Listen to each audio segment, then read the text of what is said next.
Good afternoon, everyone. This is Akil Aline here again, and today I am speaking to my longtime friend, Professor Ilya Somin of George Mason University Law School in Arlington, Virginia. Professor, thank you so much for joining me. Thank you for having me. And can you just give us a very brief rundown of your background and your academic specialties? I'm a law professor at George Mason University.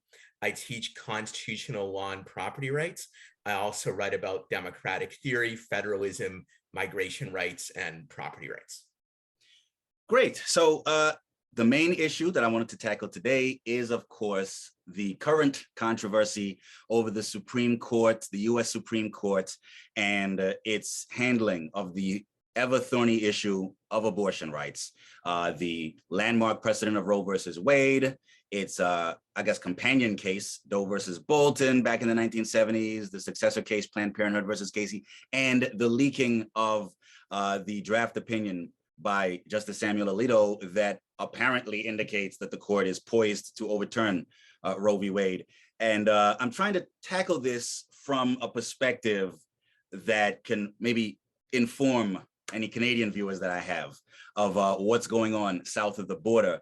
And I was wondering if you could give us a sense of why, from a constitutional interpretation perspective, why Roe versus Wade and the overall issue of abortion rights is so controversial. It's a good question. I think it's true for two sets of reasons. One set of reasons is jurisprudential, and that is that abortion rights, while I think that the case for him is by no means totally crazy, it's something of a stretch.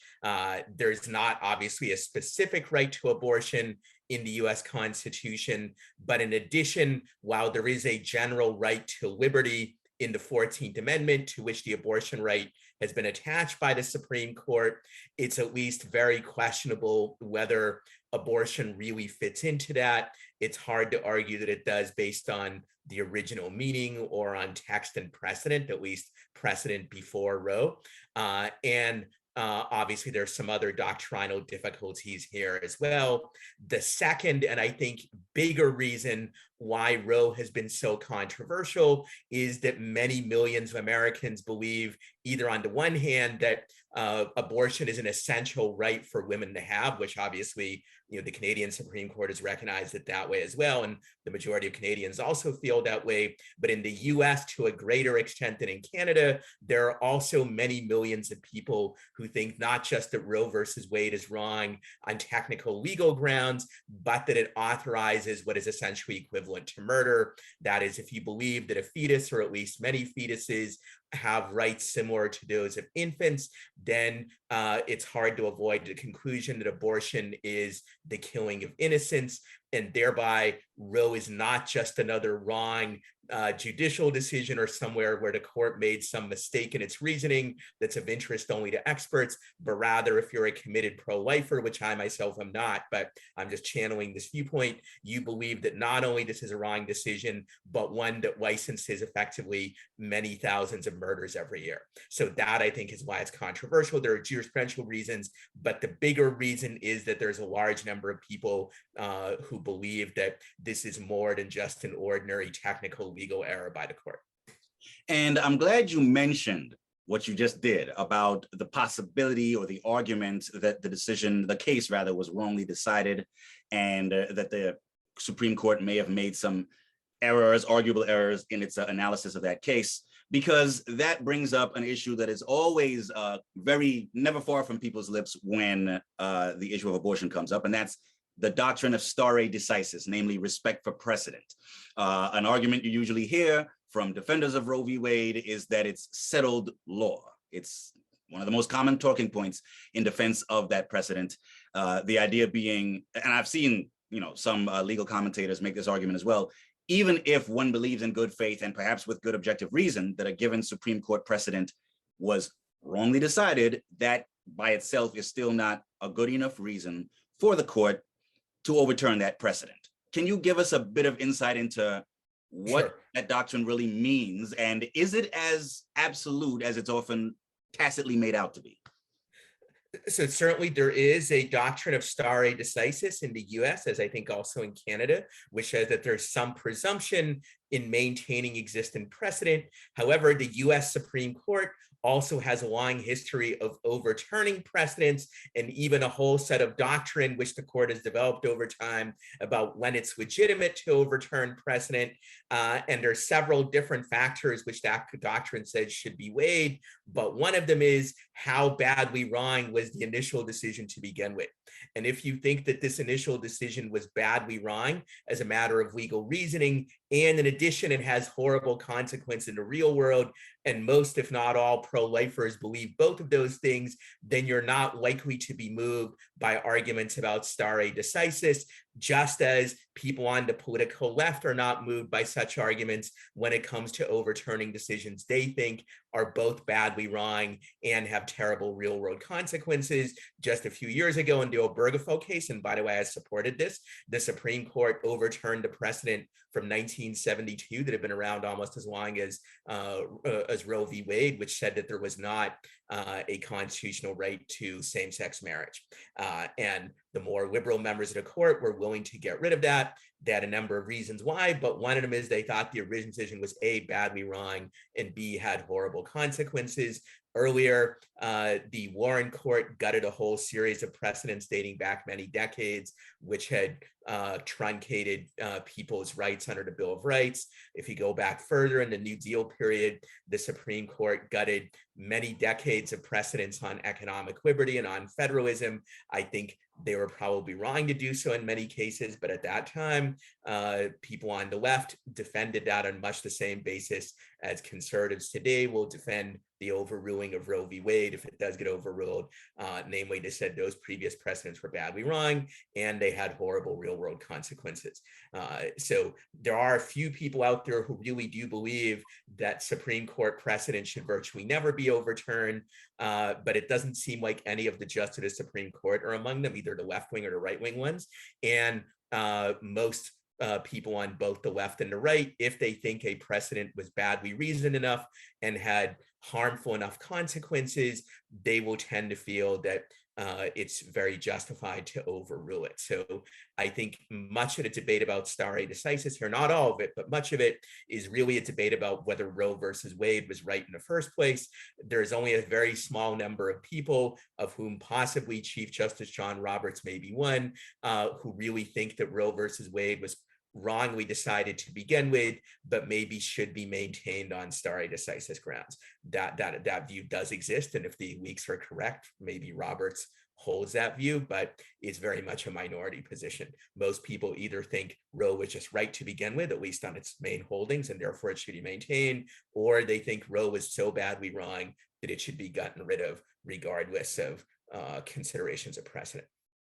And one thing that has occurred to me is that you often hear many defenders of Roe v. Wade in the debate surrounding abortion rights in the US state that polls find, and polls have found for decades, that the majority of Americans support Roe versus Wade. It does occur to me, though, that we're talking about a Supreme Court ruling here, and I doubt that the average workaday American is especially familiar with the content of Roe v. Wade, with its author, with the reasoning on which it was based. Do you think that the popularity of a given Supreme Court precedent on any issue really ought to enter into the debate over whether the precedent should be maintained or overturned, or is that just completely irrelevant? Both pro-lifers and the pro-choice side like to say the public opinion is really on their side, when in reality, I think both very much overclaim that. It is true. If you look at polls, over 60% of Americans say that Roe v. Wade should be maintained. On the other hand, there are majorities of Americans who will say that a good many abortions that are protected by Roe versus Wade should actually be legal, such as many abortions in the second and third trimester, sex selection abortions, that is, abortions are undertaken because the parents don't want a child of that particular sex. And there are some other examples as well. The majority in many ways is sort of in the middle between the very strong pro-life side and the very strong pro-choice side, though I do think the majority if you take their views seriously, would want something like 80 or 90% of currently occurring abortions to be legal because the overwhelming majority occur in the first trimester. But I also think the majority that supports Roe versus Wade, some of those people are supporting it because they don't fully understand how broad Roe versus Wade and later precedents like Casey actually are. And that's not unusual. The public knows very little about the details of Supreme Court decisions, even in this case, a very prominent one like Roe. Should public sentiment affect the court's decisions? I think by and large, no. Indeed, at least in theory, one of the main functions of judicial review is in fact to protect the rights of unpopular people. So, minorities, people with unpopular viewpoints and so on. So popularity, at least in principle, should not enter into their judgments. As a practical matter, it does have an effect, at least somewhat. The justice of the Supreme Court, at least most of them, recognize that if they alienate public opinion too much, at some point there'll be a political backlash. You could have what happened during the 1930s when President Franklin D. Roosevelt, threatened to pack the court. He wasn't successfully able to pack the court, but the court did eventually shift in its doctrine and reverse many of the decisions that he didn't like.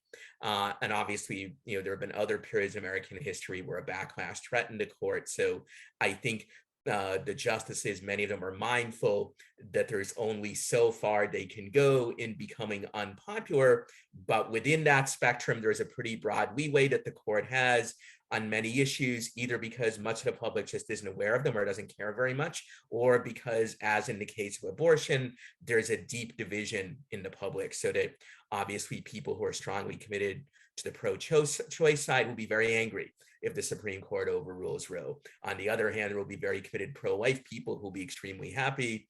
And so this is not one of those cases like, for instance, the case of Kelo versus New London about 16, 17 years ago, which wrote a book about where something like 80 or 90% of the public was angry about Kelo, and yet even that didn't seriously damage the long-term standing of the court.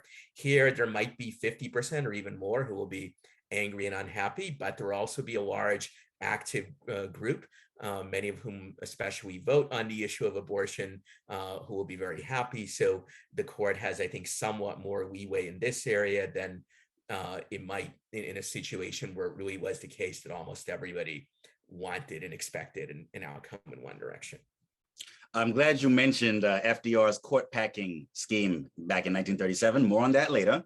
But we're hearing a lot of talk now, particularly from Democratic Party politicians, especially at the national level, about trying to codify Roe v. Wade's essential holding in federal statutory law. Of course, with the Democrats only controlling half of the seats in the Senate at this point and a narrow majority in the House, they don't have what's called a filibuster-proof majority. And so, every time I hear that subject brought up on TV talk shows like The View, the commentators will acknowledge up front that it's not likely to happen, at least not until after the midterm elections that'll take place next November, depending on the results, and maybe not even after then. But say hypothetically that the Democrats did have the numbers to pass a federal statute of some sort that would supposedly codify Roe v. Wade's holding at the federal level. This, to me, is where the rubber really meets the road, because this brings in questions of federalism and the balance of or division of power and jurisdiction between Washington and the state governments. It's really at the state level that access to abortion has been under threat for some time and been steadily squeezed in a number of red states, as they're commonly called. And I suppose what I'm wondering is, if Roe v. Wade were codified in some form at the federal level, what form do you think that would take? And would it stand any realistic chance of, I guess, effectively vetoing state level laws that ban abortion in red states like Texas or Oklahoma? This is a good question. For many years, most people assumed that if Roe versus Wade were to be overruled, the issue would be, quote, left to the states. And to a large extent, at least in the immediate term, it would be that way. However, as you mentioned, many Democrats would like to enact the law effectively codifying Roe versus Wade, or actually perhaps going even further. The law that they recently submitted that didn't have the votes in the Senate, but it would have actually protected abortion more than Roe v. Wade does. And also there are Republicans who have been talking about passing a federal law banning many, if not all, abortions and the like. So if Roe versus Wade is overturned, which is not a certainty, but if it is, then these pressures will be there. As you mentioned, there are significant political obstacles to doing this on both the Republican and Democratic side, the Senate filibuster. There are other issues. Let's assume one of these laws was passed. I recently wrote a piece about whether that would withstand judicial scrutiny. Under current Supreme Court precedent, maybe it would, because the court has very broadly interpreted Congress's power to regulate interstate commerce to the point where, what I think was a terrible decision back in 2005, the Supreme Court ruled in the case of Gonzalez versus Raich that Congress even had the power to ban the possession of medical marijuana that had never crossed state lines and never even been sold in a market even within the state it was in California. So if you can ban that, you can probably have a federal law either banning abortion or preventing states from interfering with it, on the theory that most, if not all, abortions are economic transactions. People get paid to perform the abortion and provide the supplies for it.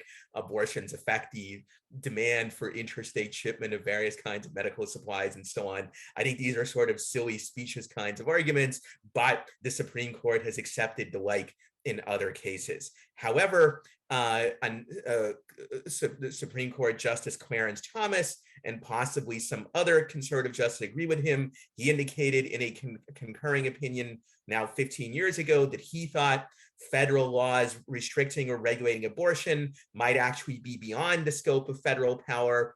And so it's possible to envision him and some other conservative justices ruling that way and narrowing the Raich precedent, which Thomas has called for overruling, by the way, or at least narrowing. And you can imagine sort of a coalition forming with some conservatives who say this is beyond Congress's power, and some liberals continuing to believe that it's unconstitutional because it violates individual rights. It depends to some extent on the exact contours of the law and in what form it gets to the Supreme Court. I should mention also that in addition to trying to directly ban abortion or directly protect it against the states, Congress could potentially enact a law saying that if states want to receive certain federal funds, they must obey the condition of either protecting abortion or banning or restricting it. And that would raise other kinds of issues. There's a whole jurisprudence about conditional federal spending. This also is an issue in Canadian constitutional law as well, when the Canadian federal government gives money to the provinces. And in both countries, there's some complex and disputed doctrine about what is or is not permitted to the federal government to do. But this would be an alternative pathway. They can say, you can do whatever you want in abortion, but if you want to receive federal Medicare, Medicaid grants, or some other healthcare grants, then you have to do what we say about abortion. That's a possible option for Congress as well. Yes, it occurred to me that that might be the main tool that Congress could hypothetically use to try to rein in states that seek to ban or unduly or overly restrict abortion. It occurred to me, though, and it was, I think, exactly 10 years ago that the first major Supreme Court ruling on Obamacare, the Affordable Care Act, came down, NFIB versus Sebelius. I remember I was interning at a public interest law firm with which we're both familiar in Arlington, Virginia that summer. And I remember part of the decision dealt with the Medicaid expansion portion of the bill, the law, that at first basically threatened to punish any state that didn't go along with expanding the eligibility requirements for Medicaid to make it available to lower income people by withdrawing 100% of their, I guess, federal funding from the Department of Health and Human Services. 100% of their Medicaid funding. Medicaid funding specifically, yes, that's right, Medicaid funding. And that was struck down, if I remember correctly, by the Supreme Court on the grounds that a 100% funding cut is too coercive. It represents federal coercion of the states, which is an unconstitutional federal invasion of state jurisdiction.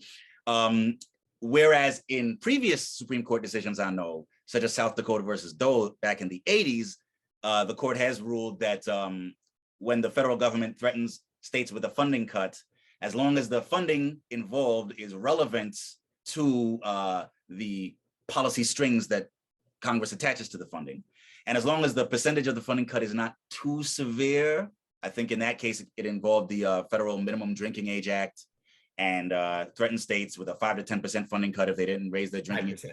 A 5% cut in their In the federal highway grants. highway grants.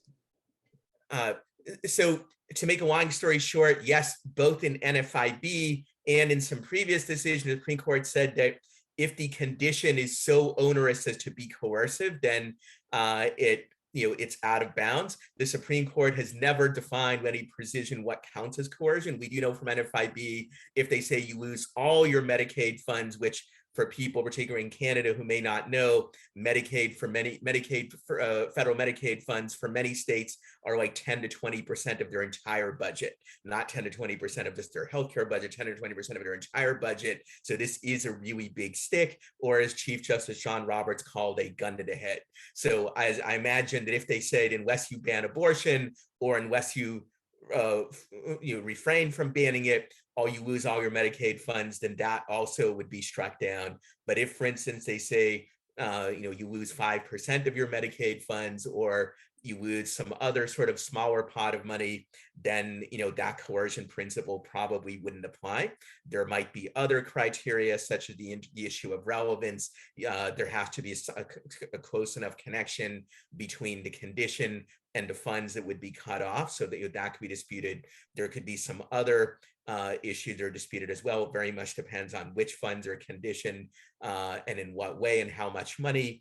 And it's hard to know until we actually see a bill of this kind. So far, I haven't even seen bills which try to go this route, though I think it's just a matter of time. If Roe versus Wade does get overruled, it's probably a matter of time before somebody in Congress on one side or the other does come up with an idea like this.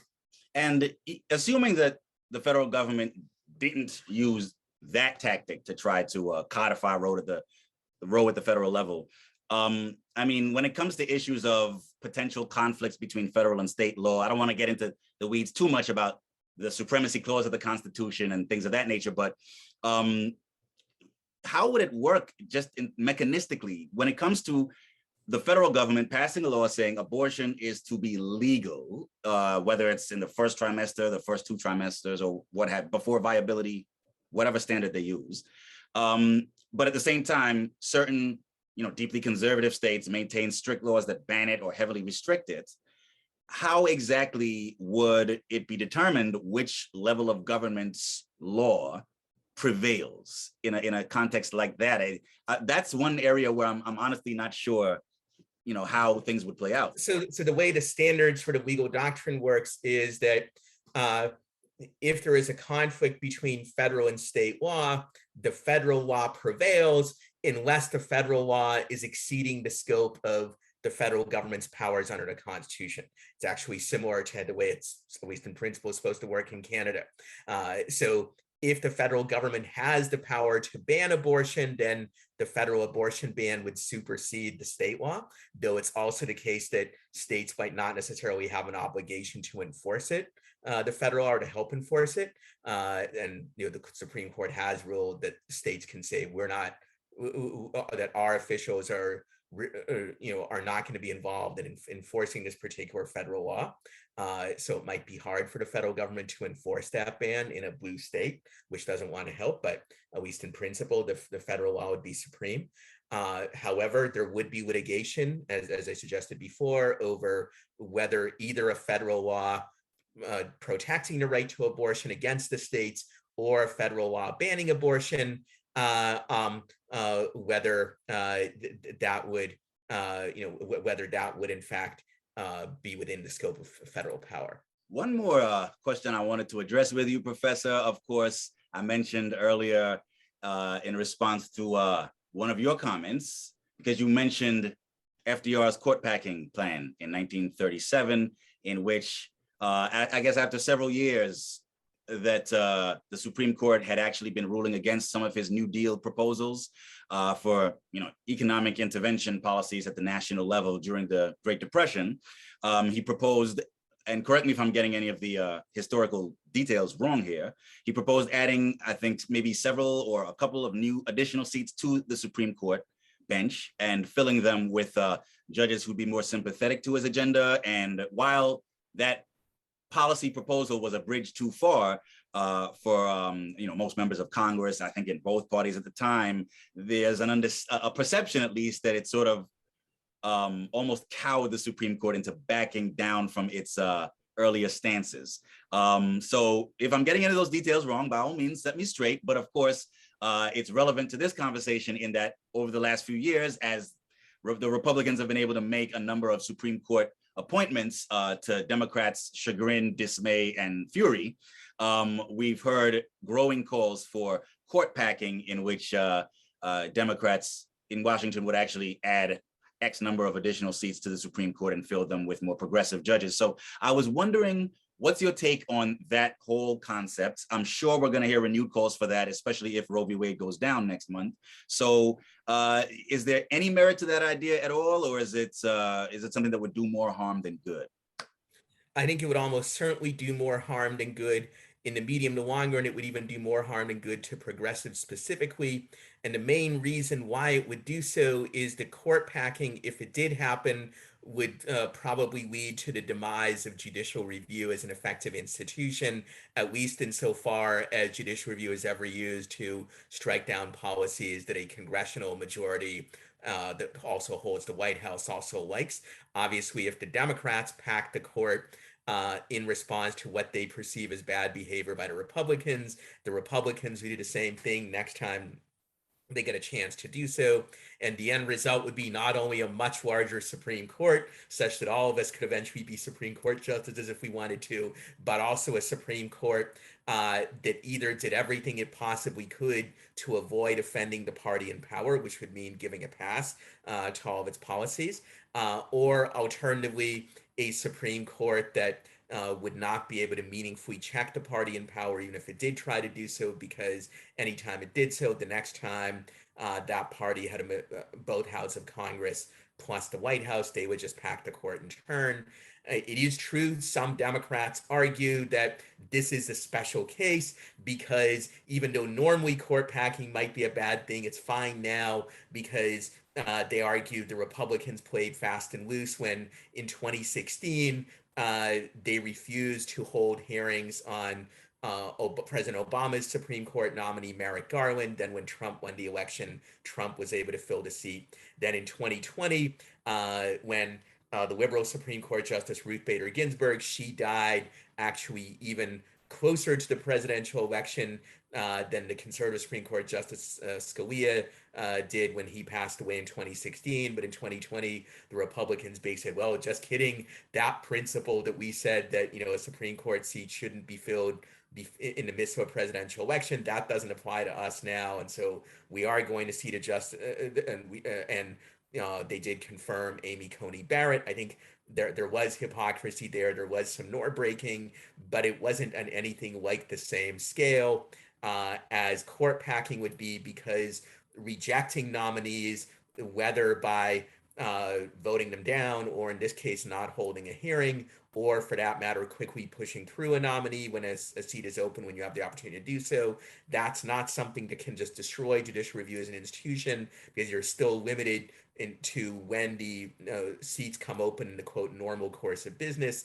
On the other hand, court packing is something that you can use to in one fell swoop anytime you want. When you have both houses of Congress and the White House, you can instantly restructure the Supreme Court, or any court really, in the way that you want. And so if you look around the world, court packing, where it has been done, has aided the rise of authoritarian types of movements in Venezuela and Hungary, and Russia, and elsewhere. And if you believe, and I think there is some reason for concern for this, that either Donald Trump just specifically or other Republicans as well harbor authoritarian ambitions, then one of the last things you want to do is to legitimize a tool like court packing, which liberals sometimes for good reason may dislike things that conservative Supreme Court justices do, but at least those justices have shown repeatedly that they are willing to protect basic institutions of liberal democracy and protect basic rights of freedom of speech and the like. And they did so even against Trump himself. And when Trump tried to overturn the presidential election result in 2020, the conservative Supreme Court justices ruled against him at that time. A court which is essentially a patsy for the executive and Congress might not be willing to do things like that. I would add, of course, that if the goal is to protect Roe versus Wade, then obviously a court packed by the liberals might restore Roe versus Wade in the short run, but you would only see it eliminated the next time the Republicans had majorities in Congress and also had the White House. They would just put in some more Supreme Court justices who would get rid of Roe, or get rid of it again. So this would not be an effective means of doing that. The only real rationale for court packing might be if you just think that the institution of judicial review is a bad thing in general, and there are people who think that. So if you believe that it's just good to neuter judicial review generally, then it might be reasonable to support court packing. But otherwise, I think it would not. And one additional question just came to my mind. What do you think that says about the whole role that the Constitution plays in a free society? And not just the Constitution, but having an independent judiciary and a process of judicial review to interpret and apply the Constitution and to secure the rights that it protects. It occurs to me that from taking a very long view, I think that is only one of a number of tools that help to keep a society free. And even with an engaged, active judiciary that's serious about protecting fundamental freedoms, given all the ways that the other elected branches of government can still make mischief in the area of any fundamental rights that happens to be unpopular with majorities in the country or controversial or what have you, it just seems to me that it's important for activists not to hang their hat entirely on securing victories just through the courts. I always think of the 14th Amendment, the 15th Amendment, which in the late 19th century were supposed to guarantee legal equality to African Americans in the wake of the Civil War. And yet it took a century after that, just for the Supreme Court by itself to begin really meaningfully securing those rights. And then even once it began to do so in the 1940s and 50s with decisions like Brown versus the Board of Education, that still marked the beginning of the modern civil rights movement as we know it, rather than the end. It wasn't as if Brown was issued and the Jim Crow South fell into line and everything was hunky-dory from that. There still needed to be that political struggle. There still needed to be the Civil Rights Act and the Voting Rights Act and the Fair Housing Act, the major civil rights legislation of the 60s passed, et cetera, et cetera. And so I was wondering what your thoughts are on that subject. Sure. I think you've really sort of raised two big sets of questions, one about the role of judicial review generally, the other about the specifics of the ugly history of the suppression of the rights of African Americans. So let me take the general subject first and then the more specific one later. Obviously, the two interrelate. So I completely agree that judicial review by itself cannot and should not be the only tool that we rely on to protect individual rights or the structure of democracy or really anything else. I think that's true. And it's also true that the court in the US and also in some other countries that have judicial review has at times essentially laying down on the job of protecting the rights of vulnerable people. There are a number of episodes in Supreme Court, in US Supreme Court history where that has happened. You just mentioned one of them, but there are certainly others as well. At the same time, it is also the case that judicial review, both in the US and according to studies by scholars in other countries which have it, that judicial review at the margin can make a significant difference, in particular in several kinds of areas. On average, relative to legislatures, judges in Western nations that have judicial review tend to be somewhat more protective of freedom of speech. They tend to be somewhat more protective of the rights of racial and ethnic and religious minorities. More protective is not the same thing as sufficiently protective, but at the margin, they're more. And also, they tend to be more protective of property rights and some other kinds of economic liberties. Again, more protective, again, not necessarily the same thing as sufficiently. So there is a lot, and there's various reasons for why that is the case, but there is this is a pretty strong trend, and it does not seem to be limited solely to the United States or to particular periods in history. It obviously varies somewhat from period to period. And we do know that when democracy gets undermined by authoritarians, the institution of judicial review is often, almost always, is a major target of theirs. I mentioned earlier examples like Hungary, Venezuela, and others. So I don't think this is an iron law that judicial review is always good, but if you care about protecting strong individual rights and about resisting authoritarianism, on average, at the margin, it's tend to be better to have it than not. And if you look at movements in American history to expand individual rights, including in particular for women and traditionally repressed minorities, including African Americans, but also gays and lesbians and others, usually an effort to use judicial review was an important component of that movement. Not the only component, not always the most effective one, but it was certainly out there. And that brings us to a specific history of African Americans. It's certainly true that from the late 19th century until arguably at least the 1950s, and maybe in some ways even the 60s, despite what the 13th, 14th, and 15th Amendments said, state governments, particularly in the South, but even some in the North and elsewhere, did massively discriminate against African Americans, and the judiciary, at least to a wide extent, did not curb it and often did not even try to do so. At the same time, it's worth remembering that even during sort of the nadir of this period in the late 19th, early 20th century, at the margin, the judiciary did make a positive difference. It struck down peonage laws in the early 1910s, which were laws that effectively tried to restore forced labor in lieu of slavery for African Americans in the South. In 1917, in the case of Buchanan versus Worley, the Supreme Court struck down residential segregation laws. That didn't mean the residential segregation completely ended, but it did mean that there could not be categorical bars on Blacks buying property or moving into areas that were majority white. And that did enable African Americans to move to a lot of areas where otherwise they might have been barred from. And it avoided a situation similar to what occurred in South Africa with their Group Areas Act. I should emphasize discrimination in housing by the government did continue in various ways, but Buchanan did make it significantly less bad than it would have been otherwise. So judicial review made some difference even during this period. And when the civil rights movement did emerge, while there's a long-standing debate on how effective judicial review was compared to other strategies, I think judicial review did at least have some significant effect, including by putting the issue more on the agenda in a way that Congress and the president could not ignore it.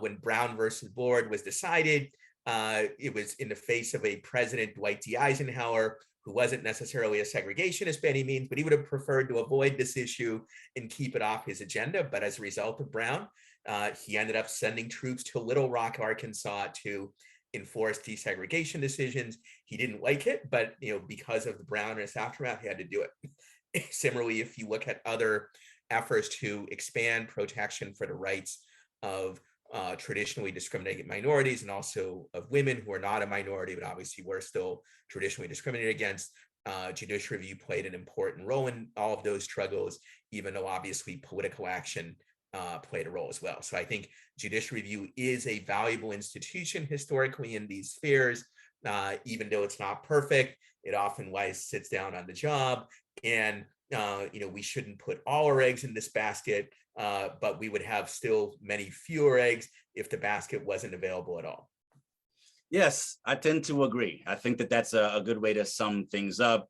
Judicial review is one of a number of pillars of liberty and democracy in a free society. And it's as you say, it plays a vital role, but it's one of a number of things that play a vital role in keeping us free and keeping our institutions secure. So thank you so much for taking the time to speak with me, Professor. As always, it's a pleasure.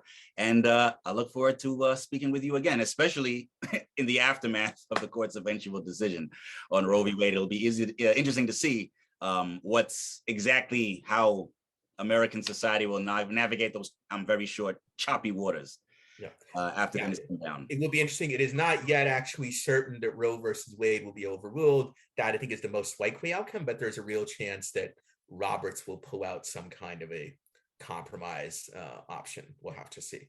Could be. Time will tell, but we'll be in touch. And thanks so much again. Thank you. I hope everything is going well with you.